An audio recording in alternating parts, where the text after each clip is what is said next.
악마의 실상은 구약에서 신약에 이르기까지 성경에 분명하게 기록되어 있습니다. 귀신 들린 이야기는 무수히 많습니다. 예수님은 사람들에게서 귀신을 쫓아내셨고 제자들도 마찬가지입니다. 예수님은 귀신들을 다루어야만 하셨습니다. 병든 자를 치료하는 것에 관한 어떤 경우에도 귀신 들림은 매우 현실적이었습니다. 성경은 합리적 의심 넘어 성경이 기록되었을 때 귀신 들림이 멈췄다고 말하는 것이 성경 어디에도 없다는 것을 증명합니다. 그때 그런 일이 일어났다면 지금도 일어나고 있는 것입니다. 예수님은 마태복음 12장 25절에서 말씀하셨습니다. 예수님께서 그들의 생각을 아시고 이르시되 스스로 분쟁하는 나라마다 황폐하여질 것이요 스스로 분쟁하는 동네나 집마다 서지 못하리라. 사탄의 나라는 스스로 분쟁하지 아니하고 단합하여 많은 사람을 지옥에 데려가기로 작정하였습니다. 그들이 얼마나 단합되었는지 보십시오. 우리는 군대 귀신 들린 사람의 이야기를 알고 있습니다. 마가복음 5장 6절부터 9절입니다. 그가 멀리서 예수를 보고 달려와 절하며 큰 소리로 부르짖어 이르되 지극히 높으신 하나님의 아들 예수여 나와 당신이 무슨 상관이 있나이까. 원하건대 하나님 앞에 맹세하고 나를 괴롭히지 마옵소서 하니 이는 예수께서 이미 그에게 이르시기를 더러운 귀신아 그 사람에게서 나오라 하셨습니다. 이에 물으시되 내 이름이 무엇이냐 이르되 내 이름은 군대니 우리가 많음이니이다 하고. 여기서 주목하기를 바라는 것이 있습니다. 귀신이 내 이름은 군대니 우리가 많음이니이다 라고 대답했습니다. 어떻게 단수에서 복수로 바뀌었는지 알아채셨나요? 그들은 단합했습니다. 주목해 보십시오. 군대는 3천과 6천 사이의 악마들을 의미합니다. 이것은 인간의 소용력에 대해 말해줄 수 있습니다. 한 사람 안에 귀신이 얼마나 많이 지배할 수 있습니까? 그 맥락에서 한 사람이 적어도 3천의 악한 영을 수용할 수 있었다고 가정해 봅시다. 사탄의 왕국은 증오와 파괴 위에 세워졌으며 그의 악마들은 하나님의 사랑의 대상인 인간을 미워하기 때문에 인간에 대항하여 연합하여 일합니다. 악마의 주요 목표는 죽이고 파괴하는 것이며 그들은 함께 협력하여 전 세계에 영향력을 전파함으로써 이를 수행합니다. 악마가 독립적으로 일하는 무질서하고 개별적인 무리가 아니라는 것을 이해하는 것이 중요합니다. 오히려 그들은 서로 다른 계급과 수준의 권한을 가진 고도로 조직된 계층을 가지고 있습니다. 그들은 특정 전문 분야를 사용해서 다양한 방식으로 사람들을 공격하고 영향을 미치기 위해 함께 일합니다. 우리는 또한 악마가 인간에 대한 증오 속에서 연합되어 있다는 것을 기억해야 합니다. 그들은 우리 삶에 대한 하나님의 계획을 훼손하기 위해 끊임없이 노력합니다. 그들의 궁극적인 목표는 우리를 하나님으로부터 분리하고 죄와 멸망의 삶으로 이끄는 것입니다. 이제 문제는 왜 일부 기독교인들이 악마에 대한 주제를 피하는가 하는 것입니다. 아마 그것은 인간에게 해를 끼칠 수 있고 심지어 인간을 통제할 수 있는 초자연적인 존재를 인정하는 불편한 주제나 무서운 주제가 될 수 있기 때문일 것입니다. 그러나 우리가 그들의 존재를 무시해도 그들이 사라지지 않습니다. 게다가 일부 기독교인들은 악마의 존재를 전혀 믿지 않습니다. 그들은 귀신 들림에 대한 성경적 설명을 단순히 정신질환이나 다른 신체적 질병을 묘사하는 것으로 볼 수 있다고 생각합니다.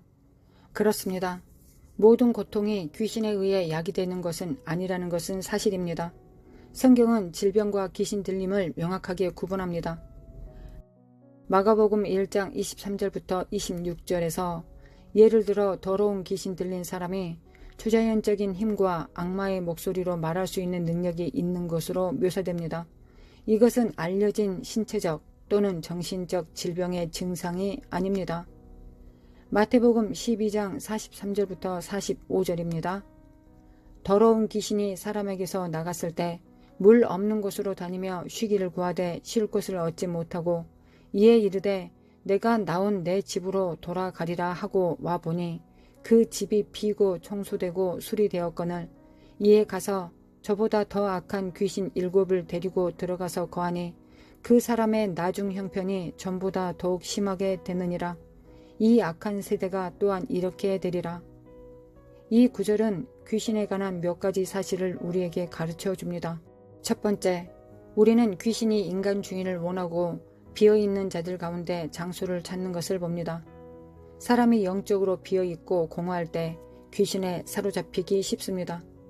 여기서 잠시 멈추고 더러운 귀신의 성격과 대담한 본성을 보여주고 싶습니다. 더러운 귀신은 내가 나온 내 집으로 돌아가리라고 말합니다. 더러운 귀신은 사람의 몸을 자기가 창조하지 않았는데도 자기 집이라고 합니다. 사람의 몸을 그가 사지 않았고 사람의 몸에 대한 권리가 없는데도 자기 집이라고 하는 것입니다. 바로 거기에 악한 영의 본성이 있고 더 나아가 그것은 타락한 루시퍼의 본성입니다. 루시퍼는 그가 받을 자격도 없고 권리도 없는 숭배를 원했다는 것을 기억하십시오. 내가 나온 내 집으로 돌아가리라. 이 말은 대담함의 극치입니다. 두 번째로 귀신은 사람에게서 쫓겨날 때 쉽게 포기하지 않는 것을 봅니다. 쉽게 사라지지 않고 이전 주인에게 돌아가려고 합니다. 그들은 빈 집을 어느 정도 돌아와도 되는 권유로 생각합니다. 이것은 더러운 귀신들이 지켜보고 관찰한다는 것을 우리에게 보여줍니다. 세 번째, 귀신이 한 주인으로 만족하지 않는다는 것을 봅니다.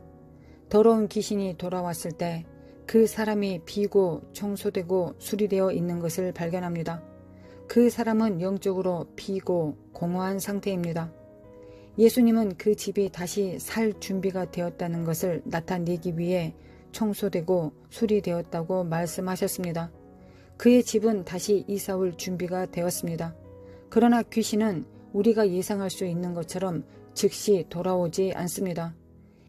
이것은 귀신이 얼마나 계산적인 자인지 우리에게 보여줍니다.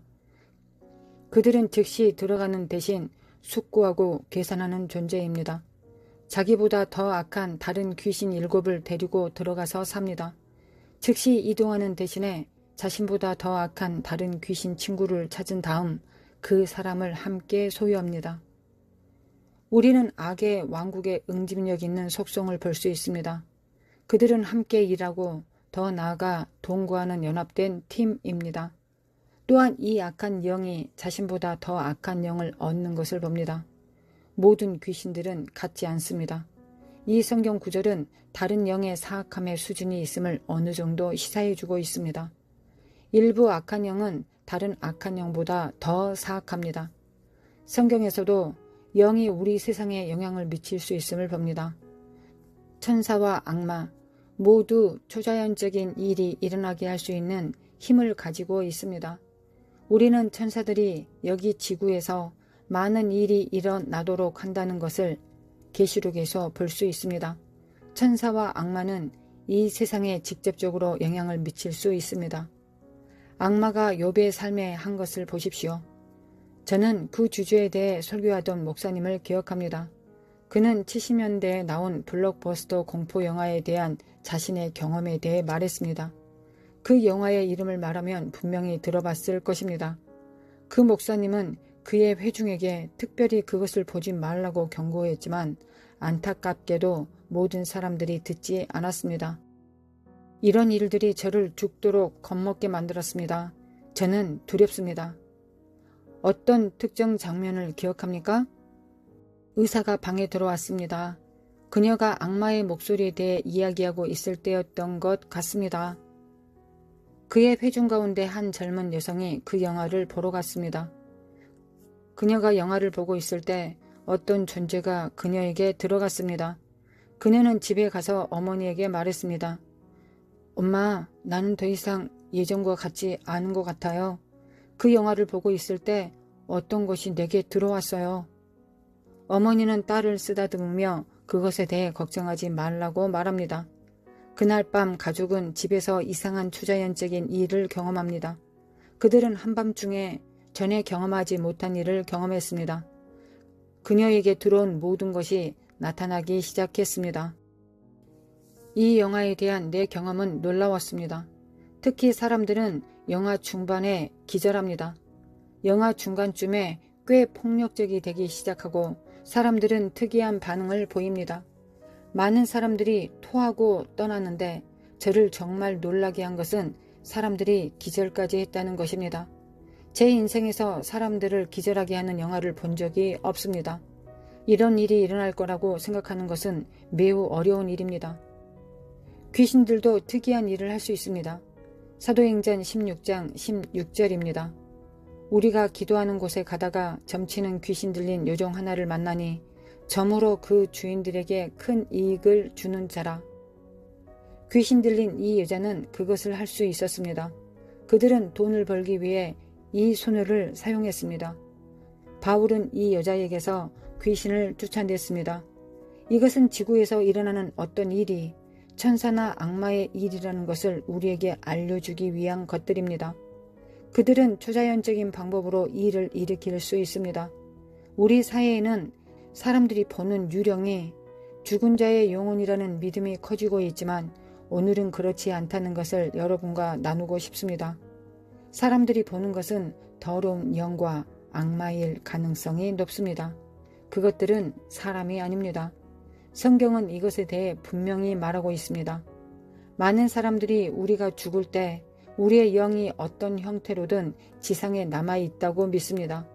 그러나 성경은 우리가 죽을 때 천국이나 지옥에 간다고 가르칩니다. 유령이 되어서 지구에서 살 수 있는 중간 상태는 없습니다. 우리는 이러한 악마에 속지 않도록 조심해야 합니다. 성경은 죽은 자와 오컬트와 관련된 것과의 접촉을 피하라고 경고합니다. 악마는 우리를 하나님으로부터 멀어지게 하기 위해 필요한 모든 수단을 사용할 것입니다. 유령을 믿게 하는 것은 악마가 이것을 할 수 있는 한 가지 방법일 뿐입니다. 기독교인으로서 우리는 악마의 계략을 알고 믿음에 굳건히 서야 합니다. 우리는 유령의 출현이나 다른 형태의 악마적 활동에 속아서는 안 됩니다. 대신 우리는 하나님과 그분의 진리를 찾는 데 집중해야 하며 적의 어둠에 이끌리지 않도록 주의해야 합니다. 우리는 기독교인으로서 우리 주변에 존재하는 영의 세계가 있고 인간의 세계뿐만 아니라 영의 세계에 살고 있다는 것을 알아야 합니다. 그리고 더욱 굳건히 예수 그리스도의 보혈과 성령 안에서 기도하며 악한 영을 대항해야 합니다.